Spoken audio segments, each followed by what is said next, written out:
Otep, salam alaikum. Bonjour, mes respects.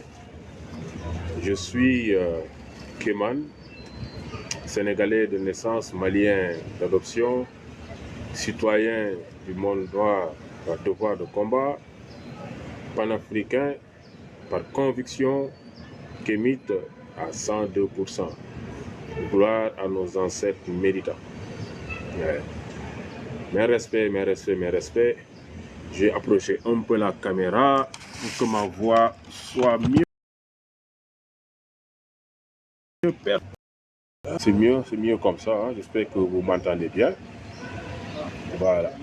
Donc aujourd'hui, nous allons parler de l'AES, nous allons parler du Mali, nous allons parler du Burkina Faso, nous allons parler aussi du Niger.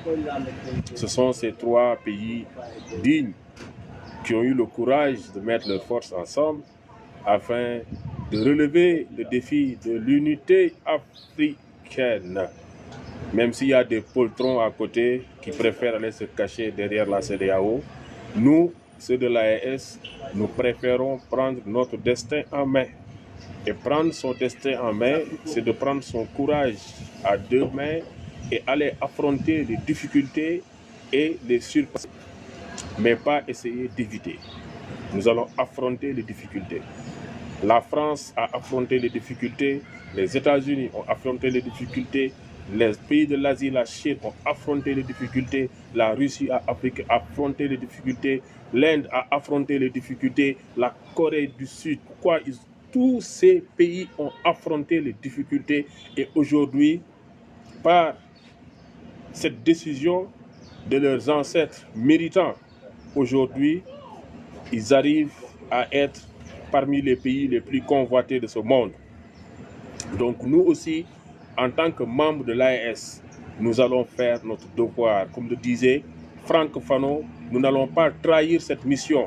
Nous allons faire notre devoir, que les autres le veuillent ou pas. Nous prenons notre destin en main. Nous suivons la voie qui a été tracée par Cheikh Anta Diop. Nous suivons la voie qui a été tracée par l'illustre Thomas Sankara. Nous suivons la voie qui a été tracée par l'illustre Modibo Keïta. Nous allons suivre cette voie et nous irons à une destination qui est la meilleure destination pour l'Afrique en général. Et on ne s'occupe pas de ces présidents poltrons qui partent se cacher vers la CEDEAO en se disant qu'il faut essayer de refonder la CEDEAO. Ce ne sont pas des idées qui sont dignes d'une réflexion bonne. Voilà, qu'on se le dise une bonne fois pour toutes.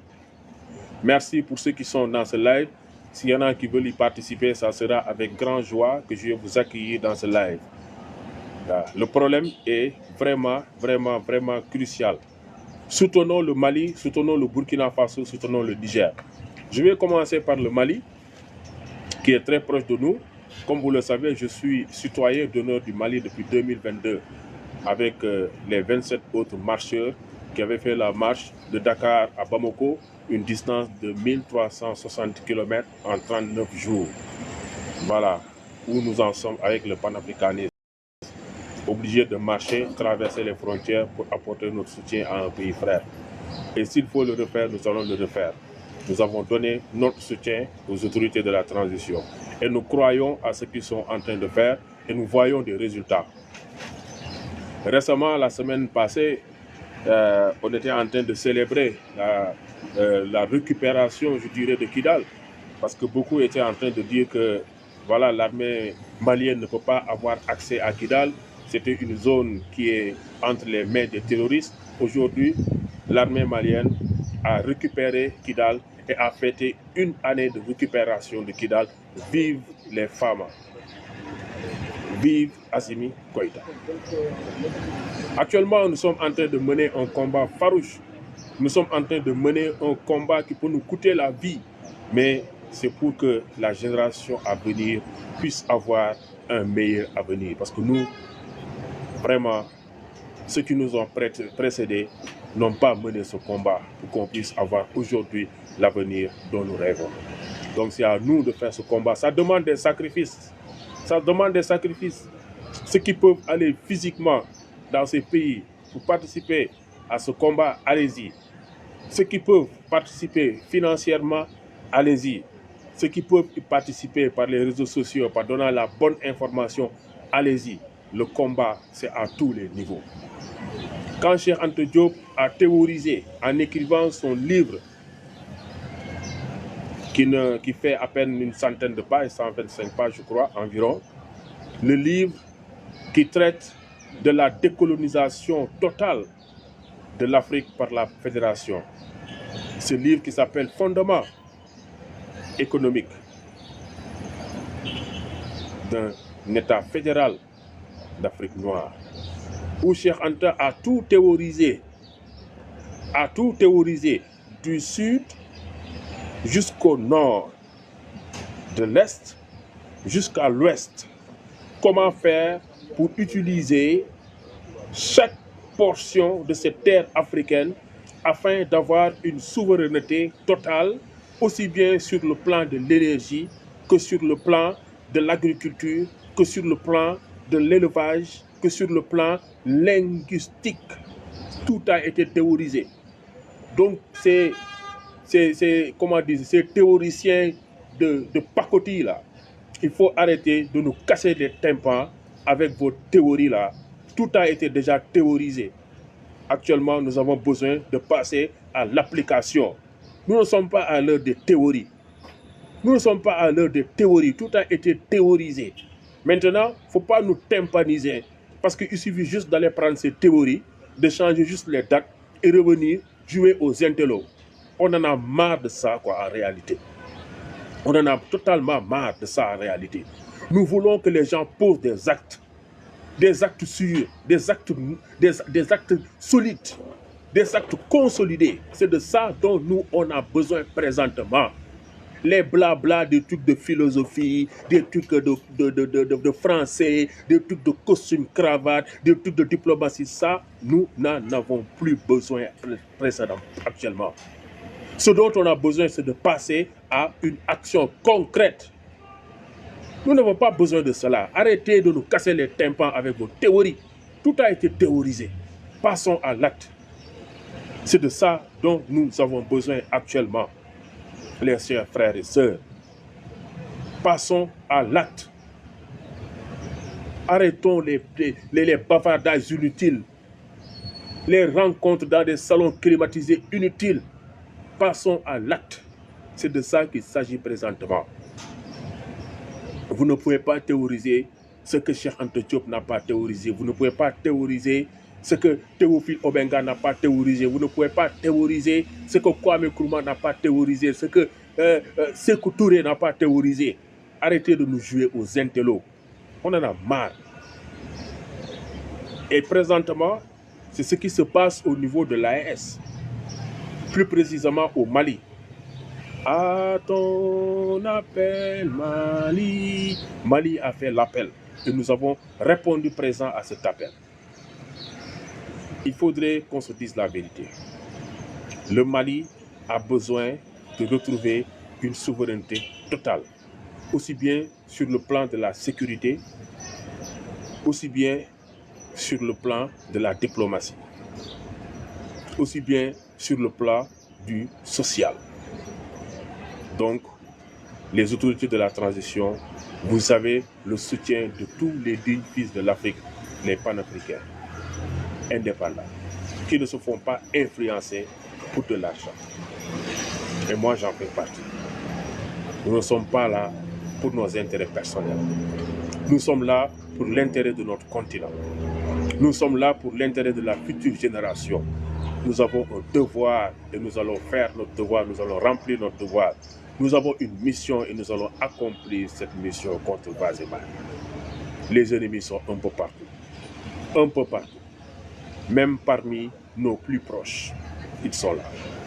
Donc, nous allons rentrer dans le vif du sujet. Vous savez que l'actualité actuellement, c'est, je ne dirais pas la démission, mais le limogeage de Kogel Chocolat Maïga suite à sa sortie, que je trouve non opportune, parce qu'il y avait d'autres canaux par lesquels il pouvait passer pour pouvoir s'exprimer et essayer d'apporter des solutions. Ce n'est pas n'importe qui, c'était le Premier ministre, la deuxième personnalité du pays, le chef du gouvernement.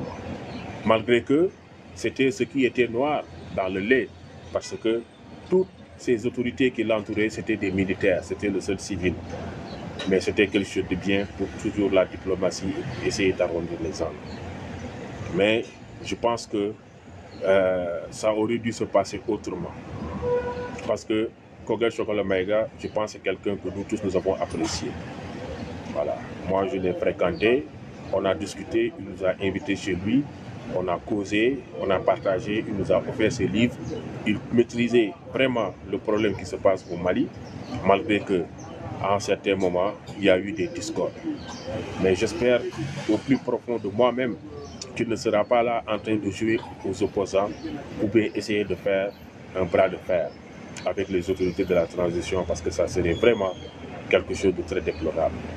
Actuellement, je pense qu'il pourrait, comme il l'a dit, essayer de participer à l'évolution de cette ascension du Mali, à la quête de la souveraineté totale du Mali, voilà, mais pas de bras de fer. J'espère qu'il ne le fera pas. Maintenant, nous avons vu que celui qui est aujourd'hui le Premier ministre, c'est M. Abdoulaye Maïga, a.k.a., je répète, pour une deuxième fois, je répète, pour une troisième fois, c'est quelqu'un qui est très pédagogique.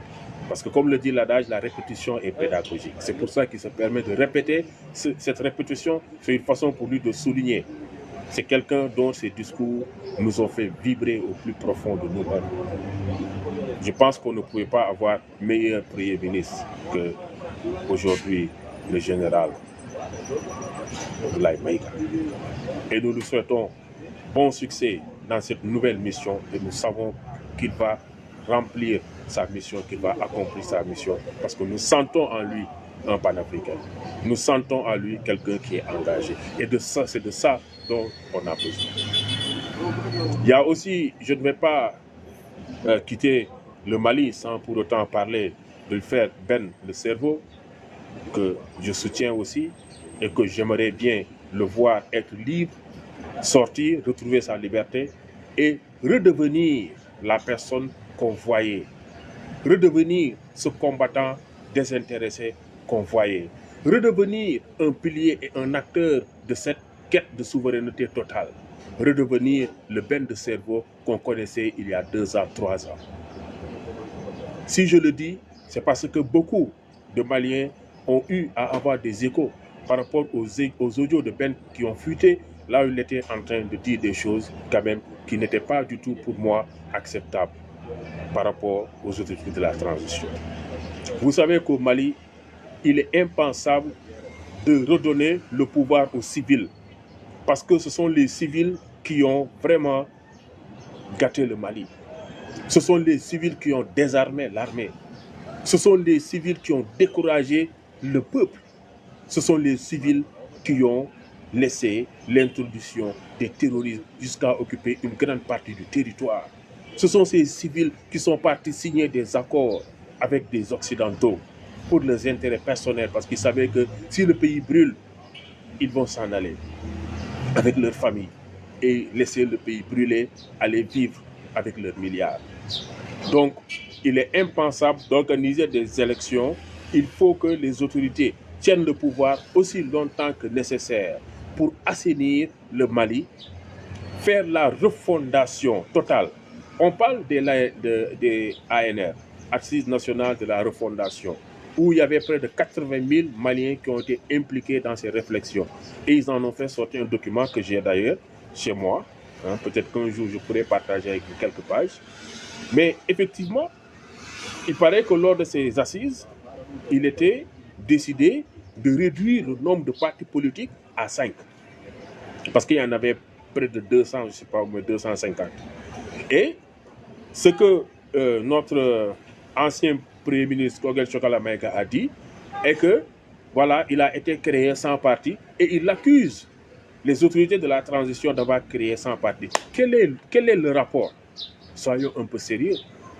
Est-ce que ce sont les autorités de la transition qui signent les décrets pour nommer des partis politiques, Chaque Malien peut aller déposer, si ce Malien, avec ceux qui sont avec lui, respecte les normes, les conditions pour avoir un parti, on lui donne un parti. Pourquoi il n'a pas alerté quand il savait qu'on était en train de donner des partis politiques?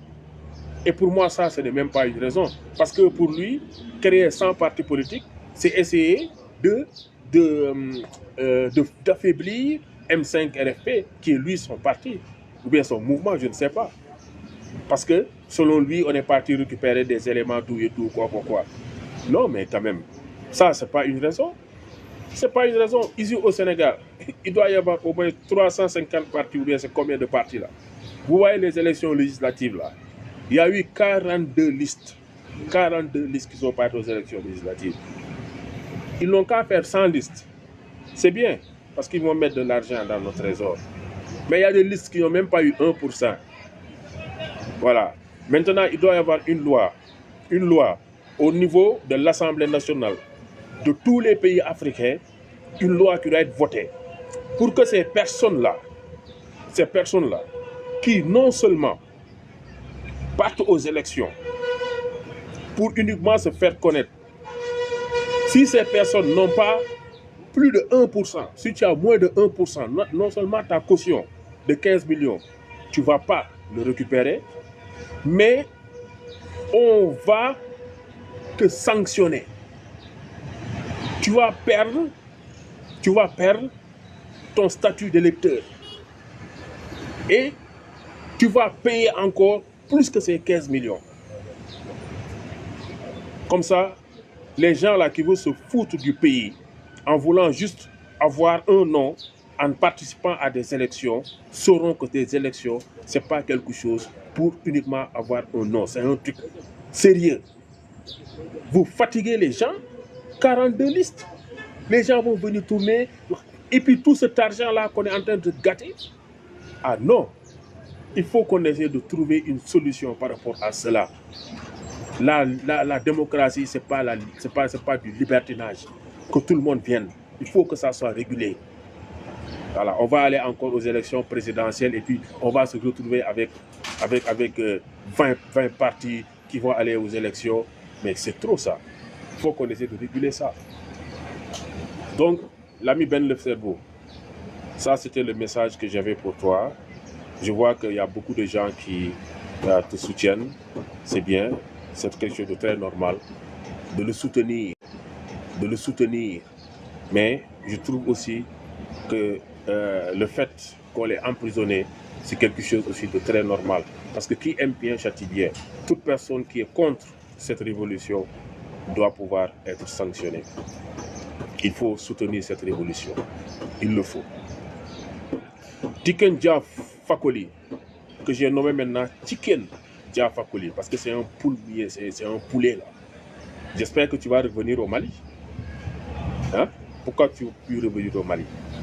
J'espère que quand tu vas revenir au Mali, tu vas faire le tour des médias pour faire la promo de ton son là, que je ne sais pas comment qualifier. Parce que, pourquoi? Qui t'a financé? Qui t'a conseillé ces bêtises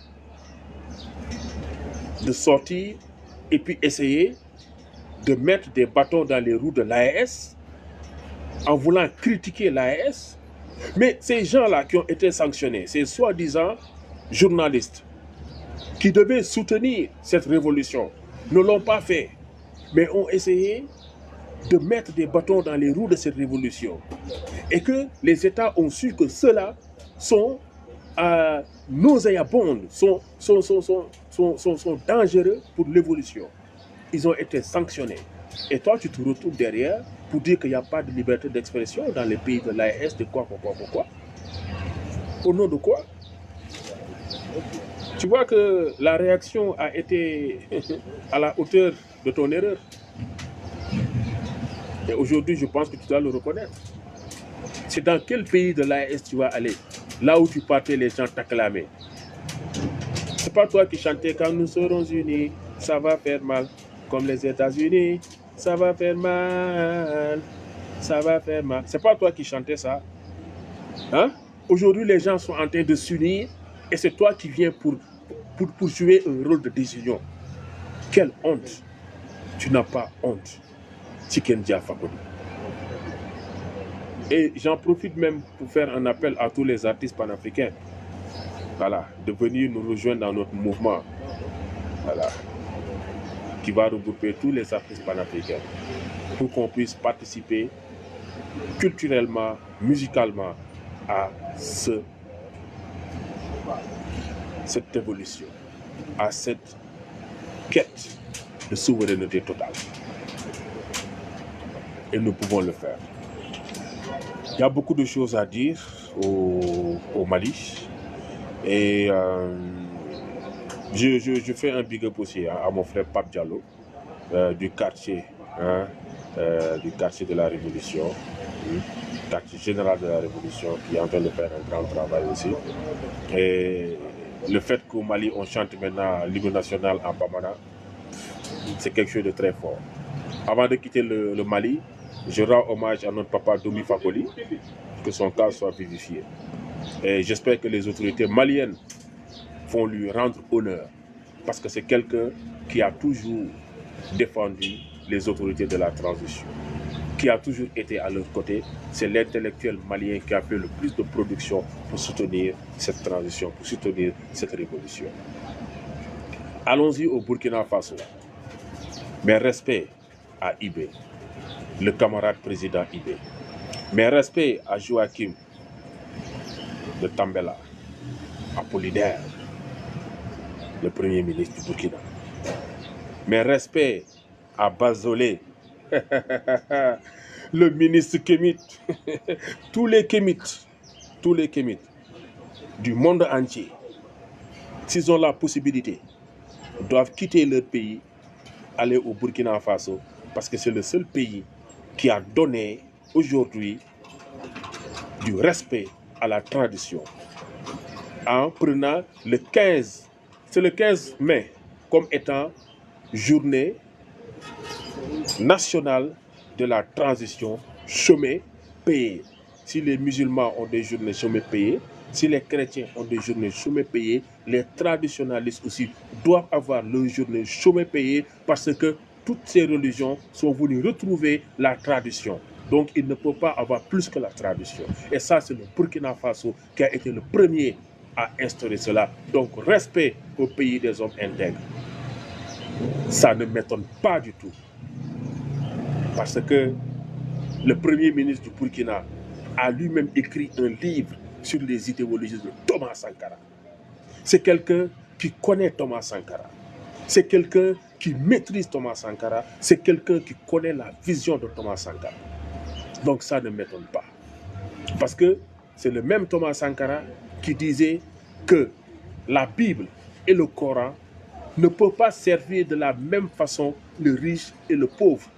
Donc il faudrait qu'il y ait 2 éditions de la Bible et 2 éditions du Coran. C'est ça, une parole juste et digne. Et c'est ce que appliquent aujourd'hui ces autorités de la transition au niveau du Burkina Faso. C'est une continuité. Ça nous rend tellement fiers de voir des dignes fils du Faso mener ce combat de la plus belle des manières, avec un charisme extraordinaire, avec un courage farouche de lion de la savane, avec une élégance de l'étalon de Yenenga. Nous sommes fiers, et tout Africain, tout Panafricain doit aller soutenir ce combat. Soutenons le combat. Aujourd'hui, je me réclame VDP. Je suis un VDP. Ah ouais, volontaire pour la défense du peuple. Beaucoup de VDP ont laissé leur travail pour aller prendre les armes, défendre leur pays, c'est ce qu'il faut. N'allons pas chercher de l'aide à l'extérieur, tandis que nous-mêmes, nous pouvons nous aider. Ah ouais. Si le VDP ne peut pas prendre les armes, il y a beaucoup de tâches qu'il peut faire pour aider l'armée à s'en sortir. J'ai vu même qu'on a mis sur la bière 100 francs pour participer à l'effort de guerre. parce qu'effectivement, au Burkina Faso, on consomme beaucoup de bière. Hein. Ouais, moi, je connais la marque Brakina, je connais la marque Sobebra, je pense qu'il y en a d'autres aussi. Donc, chaque fois qu'un Burkinabé boit une bière, il y a 100 francs qui partent pour l'effort de guerre. Ah, ça c'est bien. Réfléchis. Ah oui, il faut que les gens participent à l'effort de guerre. Il faut que ceux qui sont de la diaspora puissent participer à cet effort de guerre. Il faut que toute personne, tout Kamit, tout panafricain, digne de son nom, qui a des ressources financières, qui peuvent le permettre d'enlever une partie et participer à cet effort de guerre, il faut le faire. Parce qu'il y en a de l'autre côté qui sacrifient leur vie. C'est ça leur effort de guerre. Il y en a de l'autre côté qui sacrifient leur carrière. C'est ça leur effort de guerre. Alors, le combat, c'est à tous les niveaux, les chers amis. Arrêtons de tympaniser dans le panafricanisme avec des théories. Tout a été théorisé. Et ça même, le capitaine, le camarade président Ibrahim Traoré nous le dit. Quand il parle des devanciers. Des devanciers. Ça me fait vraiment chaud au cœur de l'entendre citer Cheikh Anta Diop faisant partie des devanciers. Parce que Thomas Sankara avait pris aussi comme référence Cheikh Anta Diop. Parce que le livre dont je vous ai parlé tout à l'heure, Fondement économique d'un État fédéral d'Afrique noire, ne quittait pas Thomas Sankara. Et je vous dis que ces autorités de la transition suivent la voie qui a été tracée par Thomas Sankara, éclairée par Joseph Kizerbo. C'est pour ça que toutes leurs décisions sont calquées sur la base de cette idéologie. Ils n'ont pas froid aussi. Ils savent où aller. Et quand quelqu'un sait où aller, je pense que cette personne doit être facile à suivre. Soyons vigilants. Soyons vigilants. Si nous ne participons pas à cette quête de souveraineté, eh bien, nous participerons à cette perte de souveraineté. Aujourd'hui, tout Africain, tout Panafricain, tout Kémite qui reste les bras croisés jusqu'à que cette fédération n'ait pas assez de puissance pour se tenir debout et être aujourd'hui la locomotive de cette fédération africaine, sache que tu es en train de contribuer à la défaite. Soit tu contribues à la victoire, soit tu contribues à la défaite. Prenons nos responsabilités. Il y a des décisions qui un jour se périment.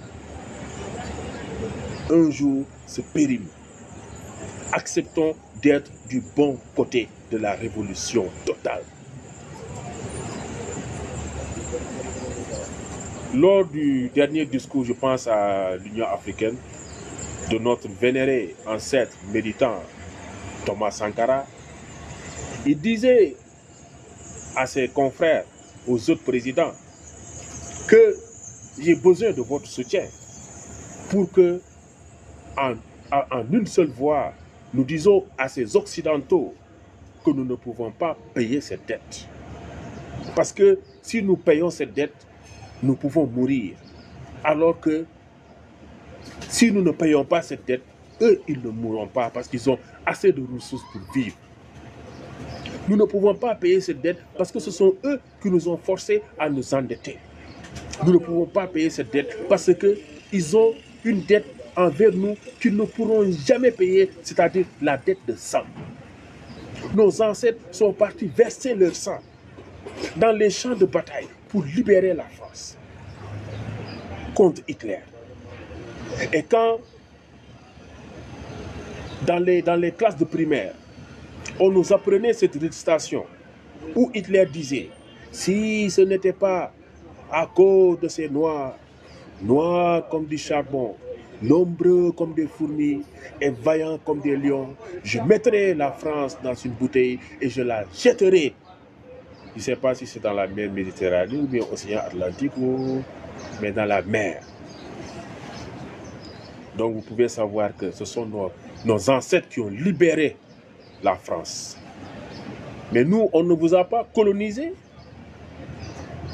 Et ça a été une honte, ça a été une trahison qu'après avoir libéré cette France et que les gens devaient faire le défilé au niveau du boulevard pour célébrer les héros, qu'on interdise aux Africains de participer à ce défilé. Qu'ils partent prendre des gens qui étaient tellement jeunes que les habits même qu'ils portaient le dépassaient. C'était de la comédie. C'est là qu'a commencé la trahison. Donc nous ne pouvons pas avoir confiance aux Occidentaux. Parce que comme le disait Mitterrand, les pays n'ont pas d'amis, les pays n'ont que des intérêts. Quand ils viendront vers nous, c'est pour leurs intérêts personnels, crypto-personnels. Ils auront beau nous sourire, ils auront beau vouloir nous nourrir, ils auront beau vouloir dire qu'ils veulent nous aider, mais en réalité, ce n'est pas pour nous aider. En réalité, c'est pour faciliter ce pillage de nos ressources naturelles qui vont aller réchauffer leurs maisons, qui vont aller remplir leurs poches. C'est ça la triste réalité.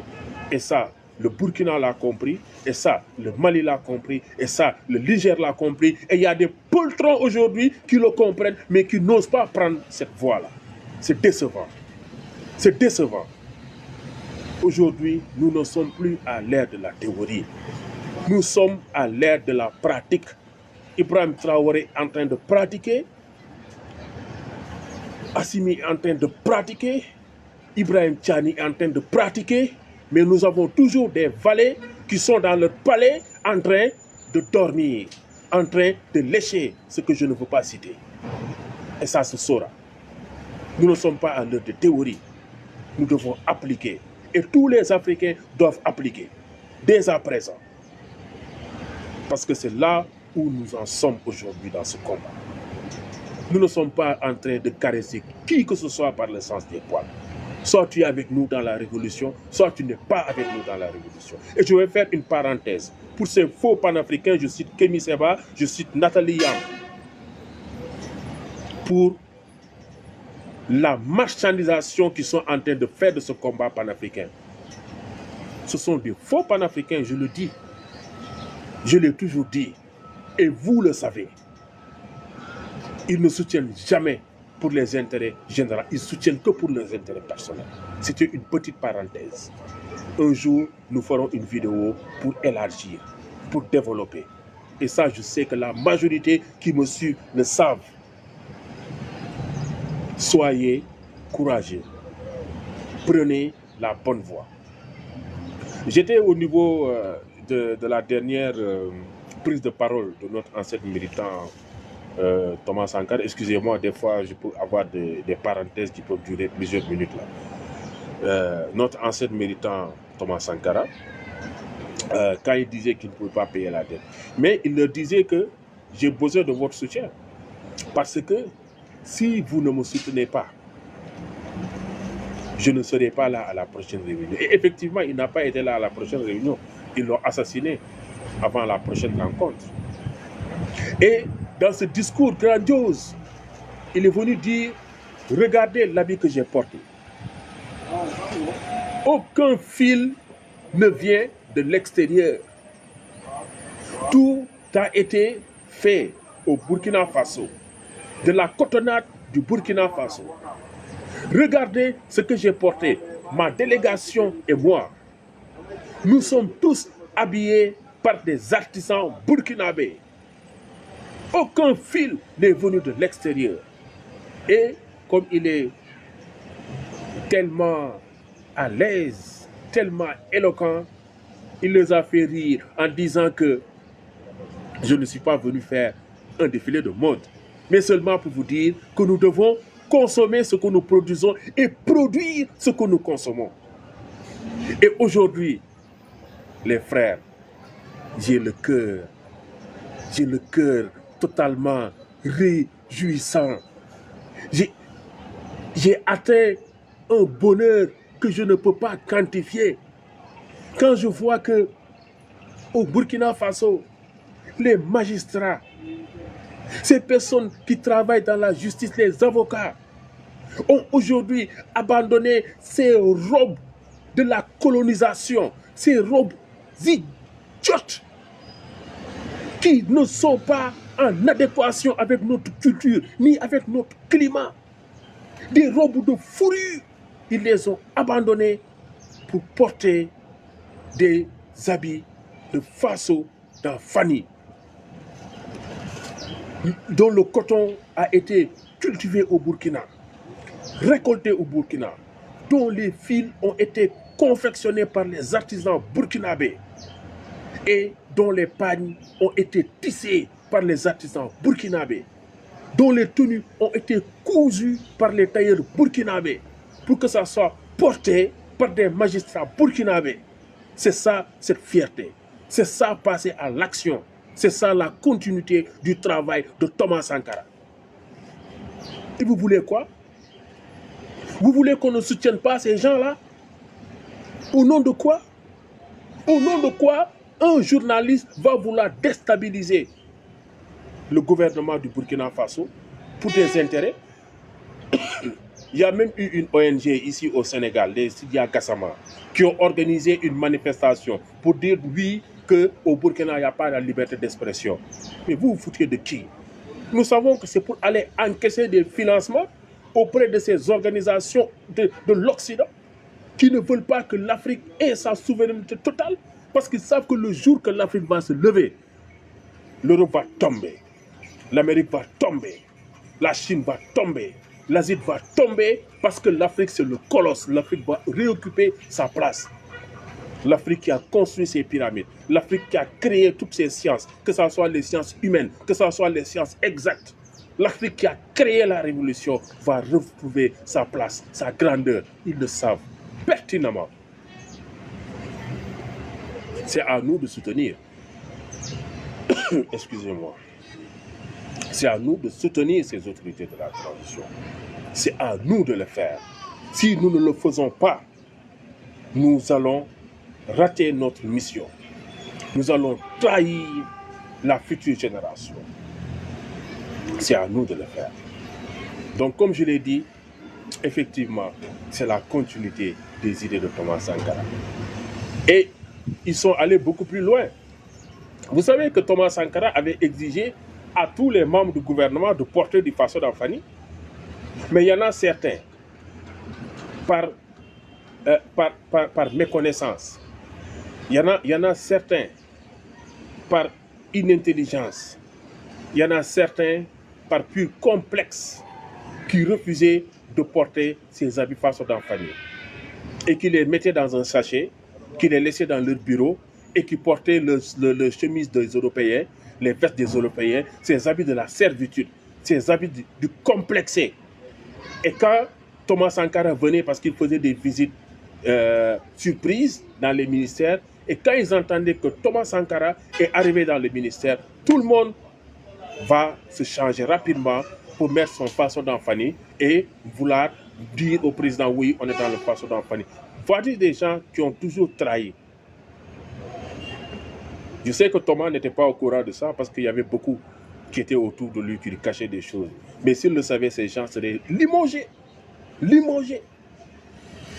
Donc aujourd'hui, Ibrahim Traoré a non seulement changé les habits des magistrats, ils ont quitté ces fourrures-là, ces habits-là de, je ne sais pas de quoi, de fourrures, de trucs de blanc là, ces costumes-là, de comédiens-là, ils les ont quittés pour porter du Faso d'Anfani. Et même les écoles primaires qui doivent porter des tenues scolaires sont passées au Faso d'Anfani. Hein? Bon, quand je parle de Faso d'Anfani, au nom de mes ancêtres, je ne peux pas ne pas penser à l'ancien président Roch Marc Christian Kaboré, qui lui aussi, franchement, était un ambassadeur du Faso d'Anfani. Parce que toutes les photos, là où on le voyait, il portait du Faso d'Anfani. Vive le Faso d'Anfani. Vive le Burkina Faso. Vive la souveraineté. Mais, il y a un danger. Les Asiatiques sont en train de mettre dans les marchés du faux Faso d'Anfani, tissé en Asie, avec les modèles qui ont été créés par nous, nos mamans et nos femmes, pour venir concurrencer. Ça doit être combattu. Tout Burkinabé qui importe ces tissus façon d'enfanie, synthétiques, faits en Asie, doit être considéré comme un traître et doit être jugé comme tel, doit bénéficier d'une peine de prison lourde avec une sanction lourde pour que les autres soi-disant faux patriotes sachent ce qui va les attendre. C'est vrai que quand j'étais dernièrement au Burkina, j'ai vu au niveau de la télévision qu'il y a une organisation qui était censée aller dans les marchés pour récupérer tous ces faux façons d'enfanie et ils les ont brûlés symboliquement. Il faut protéger le façon d'enfanie, ça doit être un label. Ça doit être un label. Il faut le protéger. Et je sais que vous ferez le nécessaire pour le protéger. Ouais. Vive les VDP. Nous vous soutenons à 102%. Franchement, nous sommes fiers des autorités de la transition du Burkina Faso. Ouais. Basile Bassolé, notre ministre, parce que le ministre du Travail du Burkina, il a fait un discours éloquent aux Nations Unies, que je vous invite à aller voir, qui dit ouvertement que lui, il suit la voie de ses ancêtres. Oh, quel bonheur. Mais pourtant, c'est ça la démocratie aussi. Hein. La démocratie, ce n'est pas uniquement au niveau des institutions, au niveau du palais, au niveau... Non, non, non. La démocratie aussi, c'est la croyance. Il faut être démocrate dans ça, il faut laisser les gens croire dans ce qu'il faut s'exprimer. Moi, je pense que c'est ça. Et il n'y a pas meilleure croyance que la croyance ancestrale. Hein. Ouais. Quand on suit, il faut suivre ses ancêtres. Il ne faut pas aller suivre les ancêtres des autres. Là. Les Blancs n'ont qu'à suivre leurs ancêtres. Les Arabes n'ont qu'à suivre leurs ancêtres. Les Asiatiques suivent leurs ancêtres. Les Indes suivent leurs ancêtres.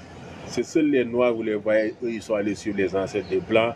Les autres sont allés suivre les ancêtres des Arabes. L'autre, ils sont allés suivre. Il y en a même qui suivent maintenant les ancêtres des Hindous. J'en suis sûr qu'il y a des Noirs qui aujourd'hui qui sont avec de Bouddha, des trucs de ce genre-là. Réveillez-vous. Réveillez-vous. La religion, ce n'est qu'une constitution. Chaque pays a sa constitution par rapport à ses réalités, par rapport à sa culture, par rapport à ses besoins. Donc tu ne vas pas aller prendre une constitution de la France pour venir l'appliquer au Sénégal. Tu ne vas pas aller prendre une constitution en Inde pour aller l'appliquer au Burkina.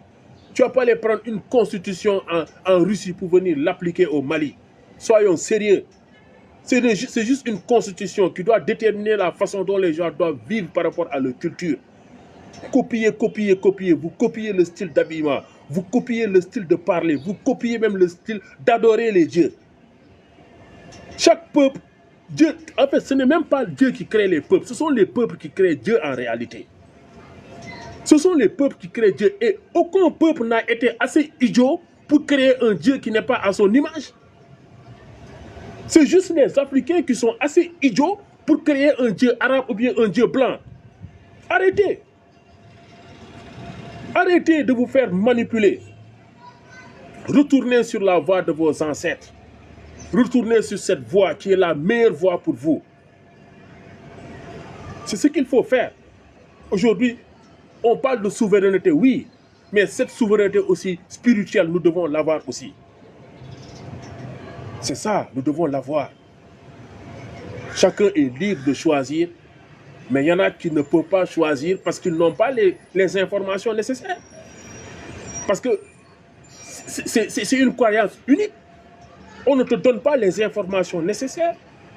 Tu nais, on te dit tu es musulman, on te tue un mouton, on te dit ouais, on t'amène, tu apprends le Coran, des trucs de ce genre, après tu évolues. Tu nais, on te dit tu es chrétien, on va te baptiser, on te porte une croix, on te fait des trucs de ce genre, tu fais les fêtes et puis c'est tout. Arrivé à un certain moment, il faut utiliser sa tête, il faut utiliser sa matière grise, il faut réfléchir. Nous ne sommes pas des animaux, nous sommes des personnes, nous sommes des humains, capables de mener une réflexion profonde. Ce n'est pas les autres qui vont réfléchir pour nous quand même, pour nous dire ce que nous devons faire. Arrivé à un certain âge, il faut réfléchir. Et puis surtout, ce que Cheikh Anta Diop disait, il faut aller à la connaissance directe. En fait, la connaissance directe, c'est la connaissance que toi-même tu pars chercher. Pas quelqu'un qui va aller apprendre, venir te donner une connaissance. C'est toi-même qui pars chercher. C'est ça la connaissance directe. C'est aller voir la vérité avant qu'elle ne soit blanchie. avant qu'elle ne soit arabisée. C'est ça aussi aller chercher. Voilà, ça c'était juste aussi une parenthèse. Avant qu'on ne parte au Niger, il y a beaucoup à dire au Burkina. Hein. Il y a beaucoup à dire au Burkina. Je ne sais pas s'il y a des gens qui veulent intervenir, je vais voir.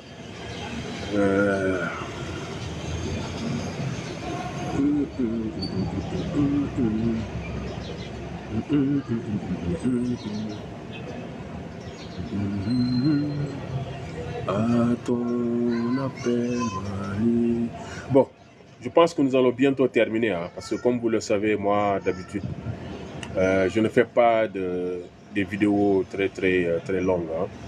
Voilà, donc on va terminer.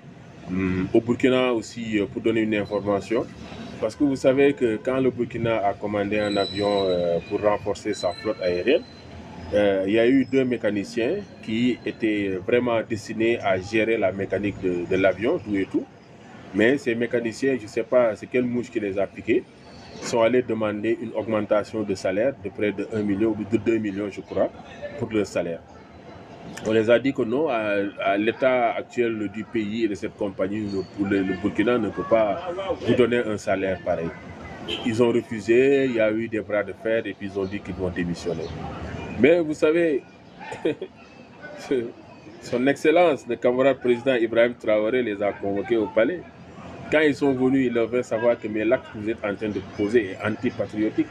Et je vous informe que vous allez gérer la mécanique de ces avions, de gré ou de force, que vous le voyez ou pas, vous allez gérer ça. Mais c'est ce qu'il faut faire. Des fois, qui aime bien, ça tue bien. Voilà. Au Niger, récemment, ça a fait 2 ou 3 jours, je pense que c'était du 18 au 19, il y a eu un grand rassemblement des panafricains.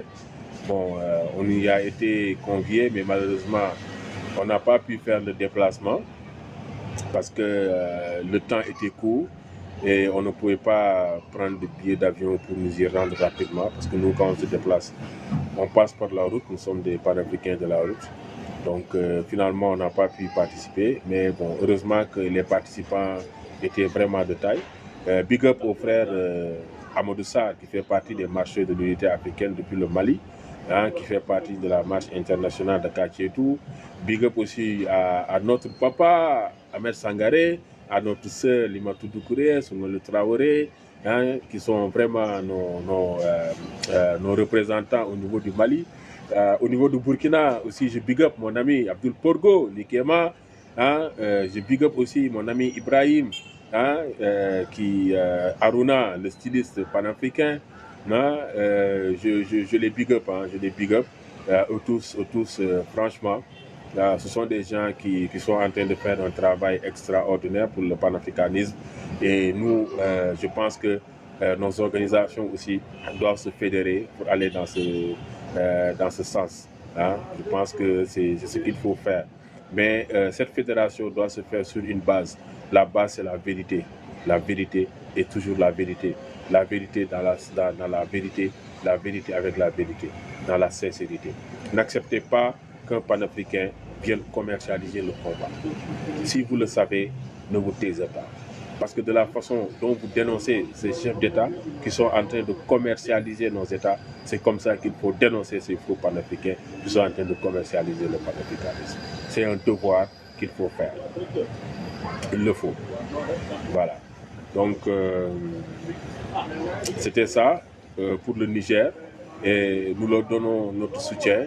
Et j'ai vu que récemment, au Niger, ils ont même ordonné à ce que l'histoire du Niger soit réécrite. C'est quelque chose d'extraordinaire que nous magnifions. Parce que si nous devons enseigner à notre peuple l'histoire, il faut que ça soit la bonne histoire, mais pas l'histoire qui a été narrée par le colon ou par les Occidentaux. Parce qu'en réalité, tant que l'histoire est racontée par le chasseur, le lion est toujours perdant. Et ainsi de suite, quand c'est raconté par le lion, le chasseur est toujours perdant. Donc ça, respect à notre général Ibrahim Tchani pour cette décision que nous soutenons. Merci beaucoup à toutes ces personnes qui sont là, hein, qui sont là en train de suivre ce live. Je vous remercie. C'est vraiment un immense plaisir pour moi de partager avec vous ces moments. C'est comme ça le panafricanisme. Il faut qu'on passe à l'action, toujours à l'action. Donc c'est moi, Kéman, panafricain par conviction. Et je vous donne rendez-vous très très bientôt. Et j'en profite pour vous annoncer que le 21 décembre, il y aura la sortie de mon album. Hein, donc ça se fera ici au Sénégal. Donc je vous invite à rester scotché hein, sur mes pages TikTok, Facebook pour pouvoir suivre les informations. Hein. Merci d'avoir suivi ce live. Je rends grâce à mes ancêtres militants, que les ancêtres protègent. Vive l'AES, vive Ibrahim Traoré, vive Abdourahmane Tchani, vive le général des armées Assimi Koïta, vive le peuple, gloire au peuple, pouvoir au peuple, raison au peuple, dignité au peuple.